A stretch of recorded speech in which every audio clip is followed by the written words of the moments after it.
Only Murders in the Building Season 4 has established the plot, so Episode 3 is having fun with it, including its guest stars. It's not as eventful as Episode 2, but the cameos are serving their purpose. Even though the true crime podcasters are back at work investigating the murder of Sazz Pataki, the FBI is also involved, mainly due to Jan's prison escape. Police Detective Donna Williams cannot be involved but provides the trio with the latest information. One theory centers on Rudy, a man in the West Tower who is obsessed with Christmas. Charles petitioned for 0 Christmas trees one year, so there's a motive. Charles is fully on board that he was the target of Sazz's murder and does not believe it could be related to anything to Sazz personally. But before the trio can get accustomed to the latest theories, their movie counterparts help them with their investigation as part of a character study. The podcasters, especially Mabel, do not look best pleased.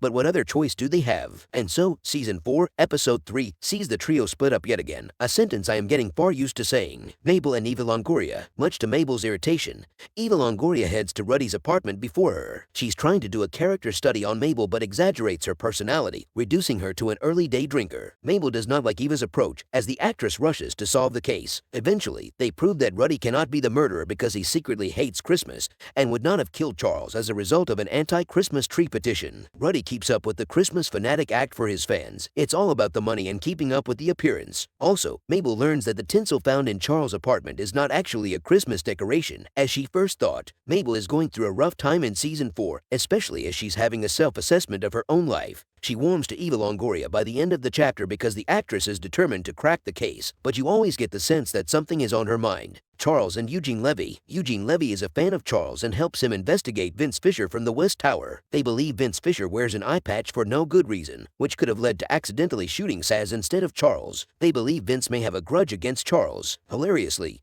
they try to give Vince Fisher fake eye drops to eliminate pink eye. Eventually, Vince gets frustrated with the whole ordeal and busts Eugene's nose. However, Charles learns that Vince does not dislike him. In fact, they made wrong assumptions about each other, and Charles leaves the apartment with a new friend after they hug it out. Oliver and Zach Galifianakis. Oliver eventually bonds with Zach Galifianakis, but it does not help that Zach does not want a role in the movie as his counterpart, and he has no respect for Oliver whatsoever. Eventually, they spend the day together, and all seems to be going well until Oliver and Howard overhear Zach talk to his agent, criticizing Oliver for being a one-dimensional narcissist. Howard defends Charles' character in response, which seems to bring peace as Zach tells him he'll embrace the perfect, lonely, pathetic version of him. Oliver. I'm not sure that's the outcome Oliver wanted. Squatting in the strange radio message. Feeling inspired by her experiences with Eva Longoria, Mabel decides to scope out the empty apartment F that belongs to Dundanoff, who has not returned since. She researches squatters' rights in New York City and settles in it herself. So, Mabel hosts a housewarming party with the trio. She hopes that Dundanoff finds out she's squatting and returns. The topic of ham radios comes up, a frequent feature so far in Season 4. They realize the number 445 is a frequency given to them, so they amend the radio settings. Suddenly, someone talks to them via the radio and tells them that if they do not stop poking around, they'll be murdered next. Only Murders in the Building continues to impress with an intriguing, wholesome story with plenty of scope to give from the characters. The cameos work, too, even if a little cheesy. Despite suspicions that Charles is the key target, Mabel's story is certainly the most important.